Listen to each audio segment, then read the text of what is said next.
år fyller Uppsala universitetsbibliotek 400 år. Under 2021 kommer vi att uppmärksamma några teman ur bibliotekets historia och samlingar. Ett sådant är en bibliotekshistorisk stadsvandring som vi ska göra nu.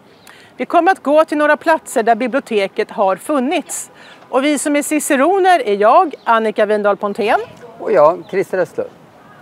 Och vi står nu framför konsistoriehuset. Konsistoriet är universitetets styrelse och den här byggnaden använde de tidigare. Det har funnits byggnader på den här platsen sedan medeltiden. Det hus som står här nu uppfördes mellan 1749 och 1757. Det var efter den stora stadsbranden 1702 som man behövde bygga nya byggnader här. Och arkitekten är Carl Håleman. Uppsala universitetsbibliotek grundades genom 2 kungliga resolutioner, 1620 och 1621. Bibliotekets första byggnad låg precis på den här platsen där vi befinner oss nu, i en byggnad som numera är borta. När verksamheten skulle starta och man behövde lokaler för verksamheten så tog universitetet och ordningställde en av de gamla byggnaderna här nere vid domkyrkan för bibliotekets behov. Huset behövde renoveras lite grann, men 1627 var allting så pass klart att biblioteket kunde flytta in i lokalerna och starta verksamheten. Den här byggnaden var ganska liten. Det var ett hus i 2 våningar med 3 små rum på varje våningsplan. Och trots att huset var nyrenoverat så hade det ständigt nya renoveringsbehov. Och det sägs att böckerna och samlingarna i det här huset aldrig for särskilt väl. Det var fuktigt, det var dragigt. Så huset var inte så praktiskt. Ett annat problem var att huset redan från början var underdimensionerat. Därför att biblioteket under 1600-talet växte väldigt fort. Och den droppe som fick bägaren att rinna över så att säga, den föll i mitten på 1680-talet. När biblioteket fick en stor donation av Magnus Gabriel de la Gardis hela bibliotek. Den samlingen, när den levererades till biblioteket, kunde inte rymmas i de gamla bibliotekslokalerna. Och då bestämde universitetet att just den samlingen skulle förvaras i ett rum uppe på Gustavianum istället. Vi står nu framför Gustavianum. Här är det idag universitetsmuseum och högst upp finns Anatomiska teatern som ritades av Olof Rudbeck på 1660-talet.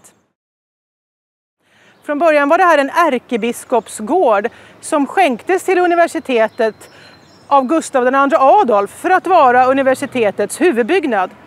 Och 1622 började man bygga om och 2 byggnader byggdes ihop för att bli den nuvarande Gustavianumbyggnaden. Just nu är det stängt för renovering här inne, men vi ska få titta in i några av salarna trots renoveringen.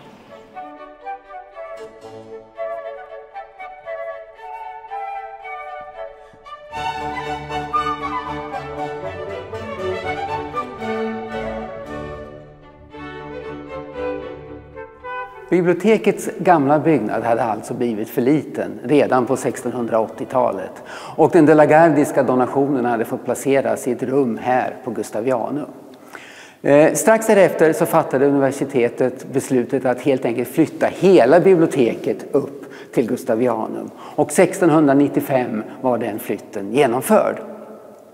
Och då upptog biblioteket hela det andra våningsplanet här i Gustavianum. Vi ska nu flytta oss från den här vackra trapphallen upp till den gamla biblioteksvåningen. Här på andra våningen finns 2 stora salar, den norra och den södra, och ett galleri som förbinder dem. Innan det blev bibliotek här fanns det ett antal studentrum för studenter som hade universitetsstipendier för att studera här. Till ett bibliotek på 1600- och 1700-talen hörde också andra föremål än böcker. Här fanns en samling kuriositeter, föremål av olika slag som exotiska kläder, jord- och himmelsglober, naturalier och vetenskapliga instrument. År 1694 skänktes ett föremål till Uppsala universitet som passade bra in i den här samlingen. Det var det Augsburgska konstskåpet och det placerades i norra salen här. Och nu ska vi gå och se hur det ser ut i norra salen idag.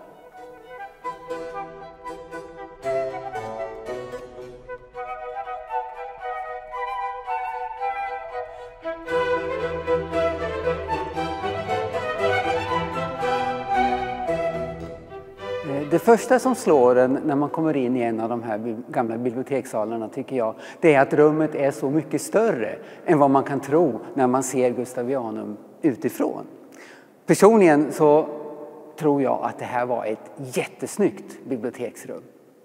Vi vet lite grann om hur det såg ut här uppe när biblioteket låg här. Naturligtvis fanns det bokhyllor längs alla väggarna i rummet. Och mitt i rummet stod det 2 rader med pulpeter där man kunde sitta och studera böckerna. Mitt i rummet fanns det dessutom en 8-kantig pulpet där den tjänstgörande biblioteksamanuensen satt och övervakade verksamheten här inne.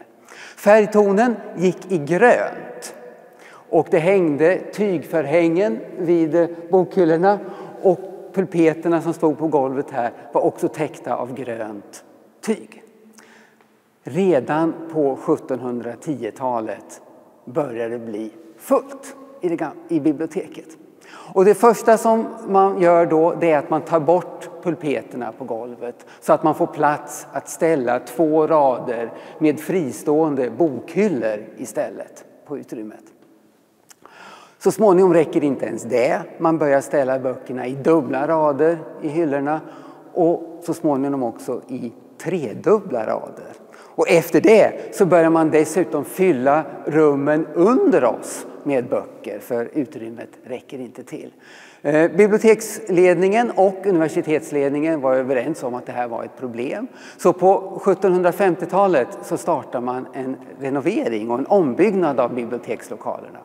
Vad som händer då det är att man permanentar systemet med att ha fasta bokhyllor även mitt ute i rummet. Och man permanentar också systemet med att ha bibliotekets böcker i andra rum i Gustavianum. Som de här rummen görs i ordning för att bli biblioteksrum.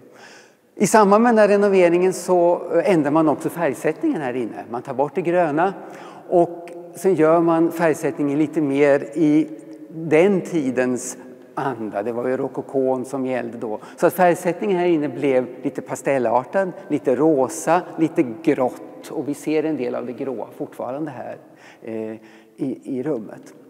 Tack vare den här ombyggnaden så fick man lite andrum så biblioteket kunde fortsätta att fungera under några år. Men i slutet på 1700-talet då har man nått en gräns. Det går inte längre att få plats med alla böckerna i biblioteket. Och biblioteket behöver nya lokaler igen.